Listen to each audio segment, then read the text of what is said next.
Now, before we can get into the theory, I'm going to provide a synopsis so that we can actually have a better understanding about the story. And since the book has literally been out for a day at this point, this is your spoiler warning, because I'm nice. This theory, however, does currently only involve friendly faces and neither of the other two stories or the epilogue. So if you want to read it and then come back, go right ahead. It's okay. Your clicking on this already counts as a view. Okay, now that all the sissies are out of here, let's talk Fazbear Frights. Going by the synopsis on the wiki so that this information can be available to anyone and everyone even after you watch this video. Quote, Edward drops his bowl of cereal while he was distracted. His mother warns him to pay attention to his surroundings to avoid accidents.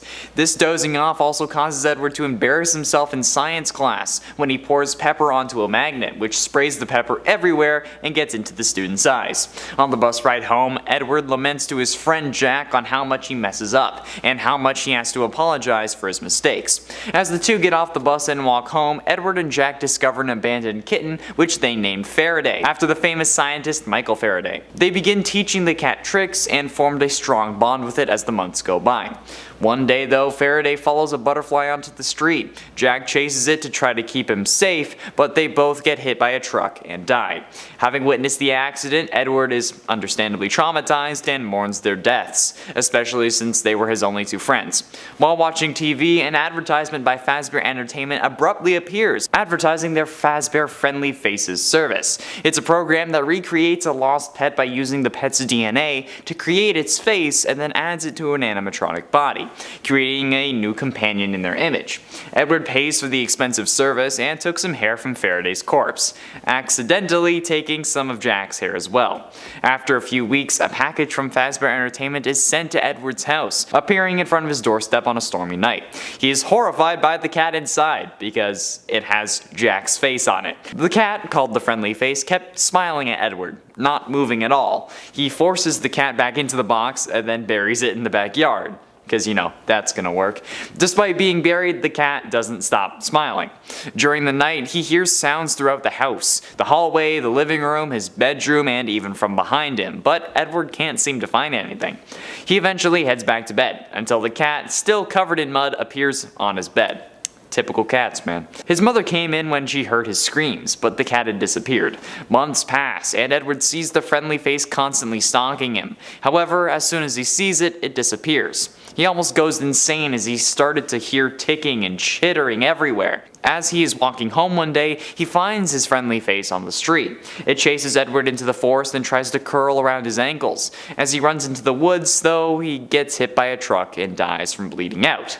The Friendly Face then waits by Edward's limp, dead body, wanting him to get up so they can play some more. End quote. First of all, I just want to say that pepper thing, absolutely genius. I'm doing that later. Like, I'm going back to college specifically so I can do that. Anyway, with this we can instantly establish our main characters, Edward, Jack, and the cat known as Faraday. There are a couple of things that stick out to me because of this. One, that Jack and Evan share the same amount of letters, which isn't much on its own, and I mean, like, Evan isn't even a confirmed name, but it's still something. And Edward and Jack are also two names that I've seen people call Crying Child in the comments on multiple occasions. This story also revolves around someone's love that ends up making a robotic version of a loved one, even if accidental. That's also in a way what many people believe happened to Crying Child, that he became an animatronic by possessing either Fredbear or Golden Freddy, which would be a combination of animal and animatronic, even if it's not to this literal an extent. The story also proves that it's still canon for animatronics to be created with the intent of bringing back a loved one, similar to what we see happen with Henry and Charlie Emily in the original novel trilogy. And considering how Scott said these books would help fill in some blanks from the past, it's worth taking note of since this proves that animatronics can be created in people's images, and it's drawing attention to that point like it's still important. And even if it was meant to be a cat, it still has part of Jack inside, like how a robot would still have the human still inside of them even if it's in a coded form. Plus, I mean, like, the cat who Edward intended on bringing back was named Faraday, after the famous scientist Michael Faraday. And I think we all know who the most famous Michael on this channel is. Yes, the older brother, who I keep saying is a robot. and here we are, with a robot cat whose name just so happens to be based off of Michael. Coincidence? I think not! Especially when this robot who's named after a Michael has someone else inside them. Someone whose name has 4 letters. Like how I've been suggesting that Michael is a robot version of Crying Child who's implanted with different memories and told that he killed his brother so that he wouldn't return to Fazbear restaurants. Or at the very least, Crying Child ends up possessing Michael after he dies in the hospital, since that would also make more sense and explain the hallucinations and whatever else we see. Now, there is definitely more to this theory that I can investigate. However, I haven't actually received my book in the mail yet. I mean, like, I pre-ordered it on Amazon, and hopefully it will be here soon. But when it does, I assure you that I will make a follow-up or an update to this theory, whether it helps my case or ruins it. But I have a feeling that there is certainly more to this story than meets the eye. Or I guess meets the mind, since, you know, you're not really, like, you're reading it, so you're not, like, seeing it like you would like a game or a movie, but I guess you also typically read with your eyes. But then again, I don't know if this was made in Braille. Anyway, you know what I mean.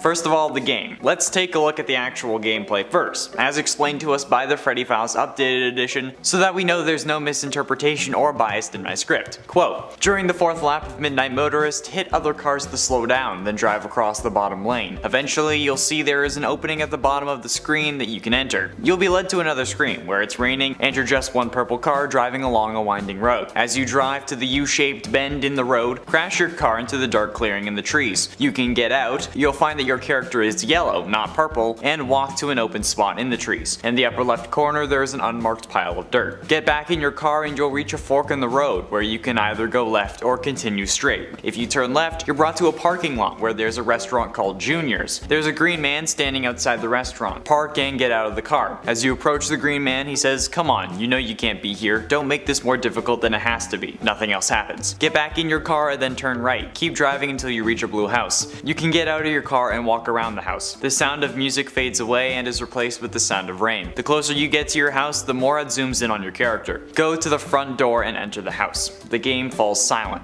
There's a person dressed in gray sitting in a chair in front of a TV. The gray person says, "Leave him alone tonight. He had a rough day." Go down the hall and knock on the door. You'll shout, "I told you not to close your door." Then, "This is my house. He can't ignore me like that." Then, "Open the door." And finally, "I'll find a way in from the outside." Leave the house and walk around the back. The window is broken and there are 2 sets of footprints, one human and one animatronic. Your character says he ran off to that place again. He'll be sorry when he gets back. And before we get into the breakdown, we've been having a bit of a theory week while I'm on vacation. But if you want more videos deep diving into certain aspects of the FNAF series, be sure you let us know by telling us in the comments and hitting like and subscribing. It really helps us out. Okay, let's continue. Now for the breakdown. Now looking at that, there are a few things that jumped out to me. 1, the book points out that your character is yellow, not purple. There is an emphasis placed on this line thanks to the exclamation mark. The only one in the entire section about the game, to be exact. This must be an important detail to take note of, especially if it's emphasized. Another thing that really jumps out to me is the description of the other characters. Both the green man and the child hiding in his room are both described using male pronouns. Green man, leave him alone tonight. But the one in gray sitting in front of the TV is just described as a person. There's a person dressed in gray sitting in a chair in front of a TV. The gray person says, which seems awfully elusive and intentionally so. And finally, the last thing is the description of what we see outside the child's window. Now, it's almost impossible not to know about it at this point, but outside we do see 2 sets of footprints, one human and one not human. But thanks to the design of Glitch Trap's suit with 3 big toes, we thought that this could have been Glitch Trap's suit, making it impossible for this yellow guy to be William Afton like we first assumed. However, thanks to this book, we get confirmation that the other set of footprints is from an animatronic. Quote from the book, "There are 2 sets of footprints, one human and one animatronic. And since this is an official updated guidebook to the games, this has to be 100% canon. The other set of footprints is an animatronic, so not William's original suit. So what does this mean? Well, there are actually a few theories. Let's discuss them.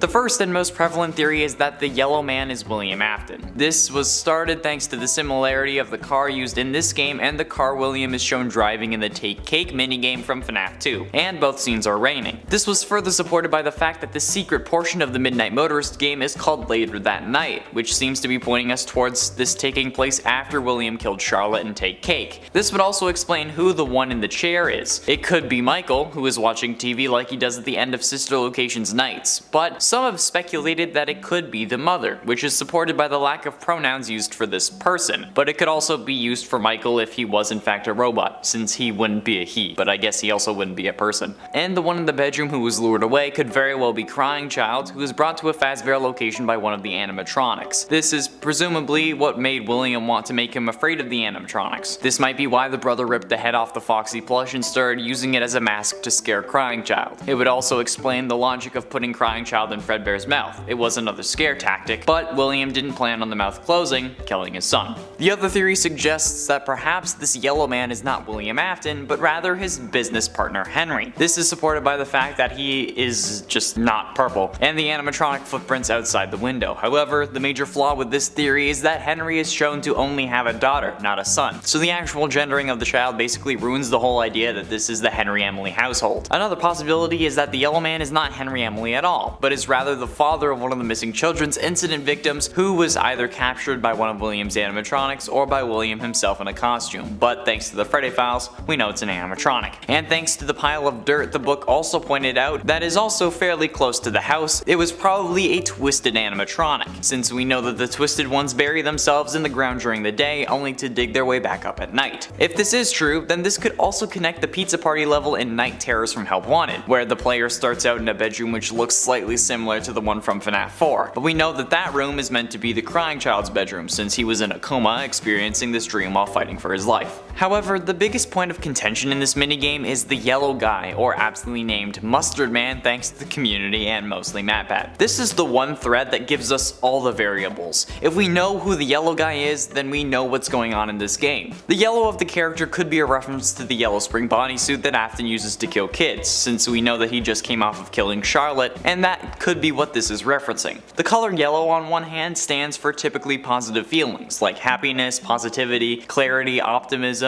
or freshness, energy, and intellect, but it can also represent caution, sickness, jealousy, cowardice, and deceit. And this may also give us some ideas behind why this character is yellow. If it indeed is William after just killing Charlotte outside the Fazbear restaurant, that could be considered cowardly, especially since he moves on to killing inside the restaurant, or has before. He could have also deceived Charlotte with the bodysuit, but we know he isn't wearing it, thanks to the Take Cake minigame as well as the rain outside, which would have triggered the spring locks. This could also explain why Charlotte was outside. Maybe her father told her to stand in the rain if she could, so that if William came by he wouldn't be wearing his murder suit. If this is William, he could also just be happy about the fact that he killed Charlotte, because let's be honest, he'd be like that. The color yellow is also spontaneous and an unstable color. It is often associated with food and is highly used in children's products and marketing advertisements aimed at children. And with the color yellow and William sharing a demographic, it's highly possible that this was absolutely intentional. Too much yellow causes loss of focus and makes it hard to complete a task. Too little yellow causes feelings of isolation and fear, insecurity, and low self-esteem, which are typical among serial killers. A lack of yellow though can cause one to become rigid, cunning, possessive, or defensive, and all of those describe William Afton. So perhaps color theory is the way we should go when trying to determine who this mysterious mustard man is. Let's start off with some explanations. Who is Vanny? Vanny is the apparent primary antagonist of the next FNAF game Security Breach, which at the time of filming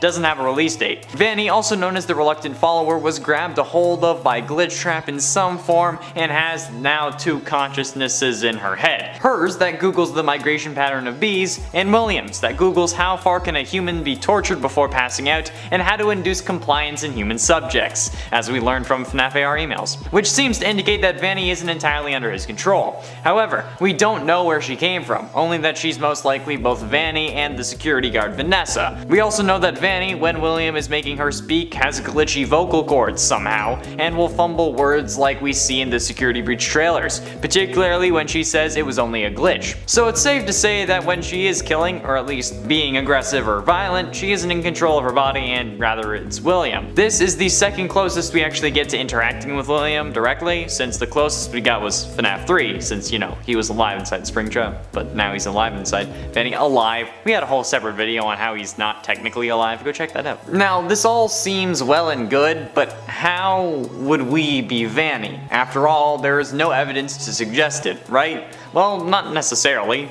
Technically, if you want to use that argument, we also have no evidence that we aren't Vanny. At first, I thought we were Gabriel, someone who shares a name with the child who goes on to possess Freddy, much like the Jeremy we hear about from Tape Girl. But now I am absolutely certain that we play as a woman named Vanessa who takes over playtesting after Tape Girl's company sends the game to another company, as we hear Tape Girl describe in her recordings. This must be the company that we work for just because it makes sense. As to who we are, that's where the theorizing comes in. There isn't much to go on in the main game since, well, most of it revolves around finding Glitch Trap, but at the end when we successfully find all 16 tapes, we do end up merging with Glitch Trap, which does line up with what we think happened to Vanessa, so there's one point right there. There's also all the circumstantial evidence that supports this hypothesis, like Vanessa as we know her being a security guard just like we play as in the VR game most of the time. The similarities between her story and the story we know about our character, the knowledge that we are not Tape Girl and neither is Vanny since she's working at a company handling the FNAF VR animatronics, etc. Where we can really find evidence to support this, and what made me solidly believe this theory, is in the mobile port of FNAF VR, of all places. Because due to size constraints, we were reduced to some of the mini-games from VR, with the addition of a secret one, only accessible via clicking or interacting with objects with glitching textures, but clearly intentional glitches. Tapping on these a lot and zooming in will eventually cause you to be brought back to the main home screen, and a monitor next to the main system will have a secret minigame called Princess Quest. I talked about this in a recent video, however I wanted to go more in depth here. Princess Quest is a special minigame from Five Nights at Freddy's Help Wanted exclusive to mobile ports. The minigame can be accessed from the Freddy Fazbear Virtual Experience main hub room, and occasionally a grid pattern will appear on objects at the prize counter. To unlock Princess Quest, the player must zoom in on one of these glitching objects. Afterwards, the screen will fade to black and fade back in to the level select with everything unlocked, along with Princess Quest shown on the right monitor, the little tiny one. The player starts out in a room with a door that they cannot open, and they have to light all 4 torches in the next room to make the actual door open in the first room. This is just to show you how to play the game, basically. The player will then end up in a room full of floating glitch trap heads that will attack them. After lighting the torches in that room, you can now go into the next room and get the key. And glitch trap blockers will block the door and attack the player if they get too close. Wonderful. This game basically serves as a way to get Glitch Trap into the game because, you know, they couldn't have him because it's a freaking mobile port. And throughout the entire minigame, only 16 torches are found that can be lit up. And this is possibly, but most definitely, a metaphor to the 16 tapes found in the original version of Help Wanted, showing how we as the player collected the tapes and then inadvertently summoned Glitch Trap in his physical form. And then, you know, he kind of melted our brains. If this is indeed the case, then that single minigame serves as an overview for the entirety of FNAF VR. Since after lighting the 16th, well, the games call them torches, but they're really braziers, but after lighting the 16th one, a Glitch Trap sprite will appear, saying his signature line of "I always come back" in coded text at the bottom, as well as saying "I always come back, let me out" if you take the sound that plays during that scene, double the speed, and reverse it, which just serves as confirmation that Glitch Trap is actually this character and just not some ripoff thrown in for fan service. But this is where the theory really comes through. If this Princess Quest minigame serves as an overview for all of FNAF VR, then that's confirmation right there that our player character in FNAF VR is female, since that's who we play as in this game, going around lighting torches or collecting cassette tapes and eventually accidentally reassembling Glitch Trap. With our character being female, and obviously not Tape Girl, we don't have many options left. We must be Vanny. However, this brings me to my next point. What if Glitch Trap is possessing multiple people and not just us? Couldn't Vanny just be somewhere else and we're another unlucky victim? Well, this could be true, but I don't think it is. I don't think Glitch Trap can possess multiple people at once, and I think that Help Wanted has been telling us this from the get-go and we never noticed. After the final showdown, if you successfully follow Tape Girl's instructions, you lock yourself in your own mind. The Glitch Trap manifestation that appears turns into a green rabbit plush that spawns on the ground where he used to stand. This single moment indicates to us that we are now actually possessed. If we don't follow the instructions though, we end up merging with him on stage, age, but that's just simply in the game. That isn't in the real world. Yet if you're focused on trying to do the complicated process properly to actually fend him off, your mind is vulnerable. You aren't fighting off Glitch Trap, and instead you're trying to press things in the right order, which basically gives Glitch Trap an access tunnel into your psyche, thus being able to shut you away. Obviously this doesn't work forever, since Vanny seems to have no recollection of what Glitch Trap does, but nonetheless the answer was right in front of us the whole time. Once Glitch Trap actually gets into our mind, we can see that he can no longer manifest in the game and is replaced by something so that the game doesn't break, because you know, code. Glitch Trap cannot be in two places at once, therefore he cannot possess multiple people at once, meaning that the one he does possess, who ends up being us at the end of Help Wanted, must be Vanny, just based on, just by default. There's nobody else that it could be. It's literally impossible. It's just how it is what it is. That's the way the news goes. Now, having inconsistencies is understandable and it's to be expected. Anything that has this kind of lore and this amount of content is bound to have a couple flaws. Take How I Met Your Mother for example. They have Barney driving in multiple episodes, but then later have Ted teach Barney how to drive after some of those moments would have already happened. Or in Supernatural, when in season 2 Dean mentions never having been to the Grand Canyon, yet 6 seasons later Sam remembers a trip when they went there when he was 4.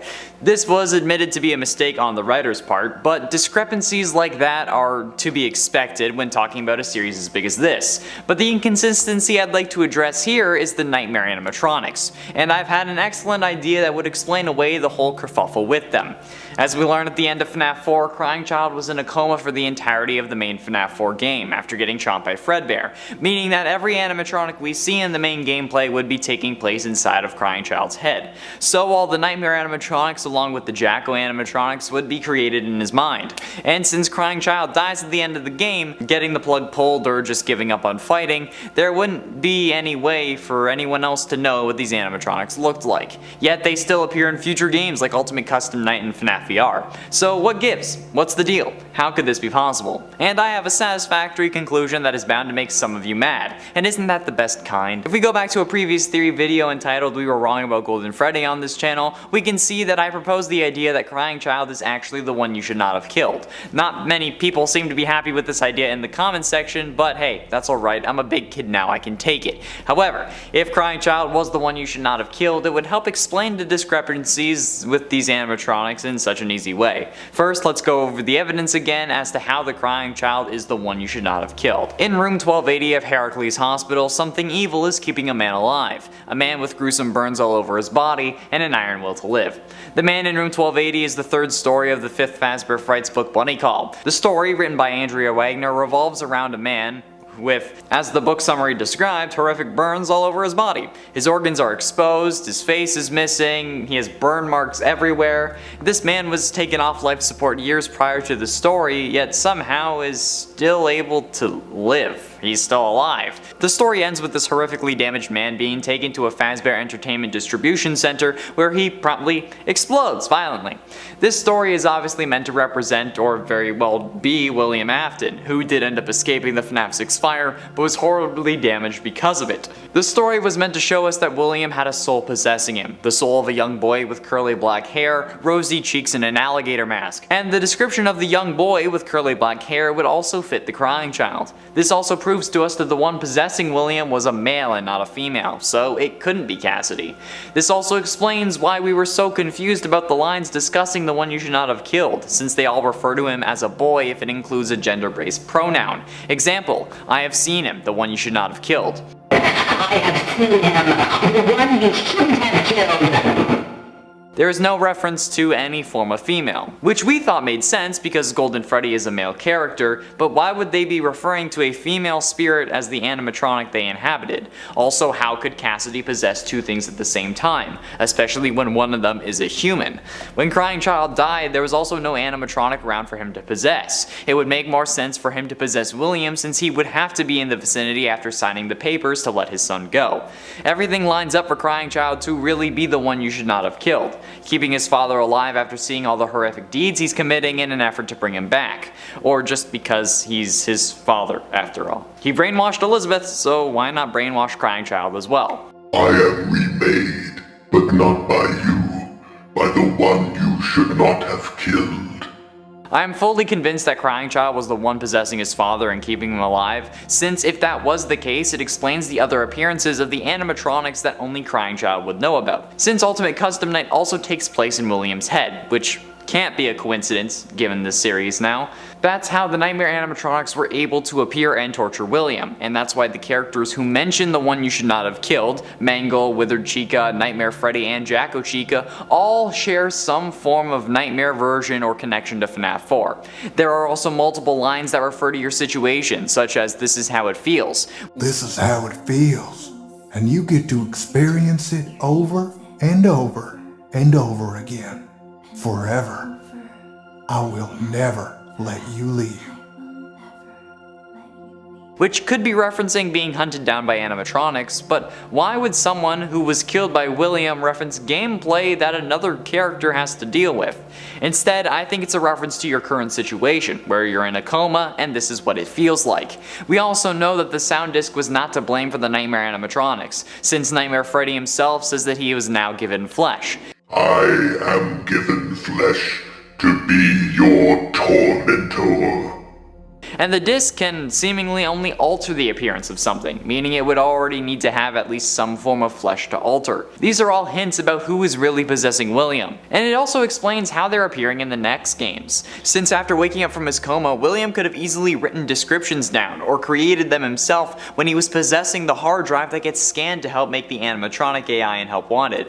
Him seeing these animatronics in his coma thanks to his son's spirit is the reason these are in the game, because William brought them in with him. It's insane that it took me this long to figure out, but also I never saw this pointed out in any of the comments on these videos, so it's something that I'm sure a lot of people managed to piece together. It's an elegant solution that easily fits one of the most frustrating elements of the games into place. Now, however, I just need to figure out how Michael knew what Nightmare looked like, so he could draw it in the survival logbook.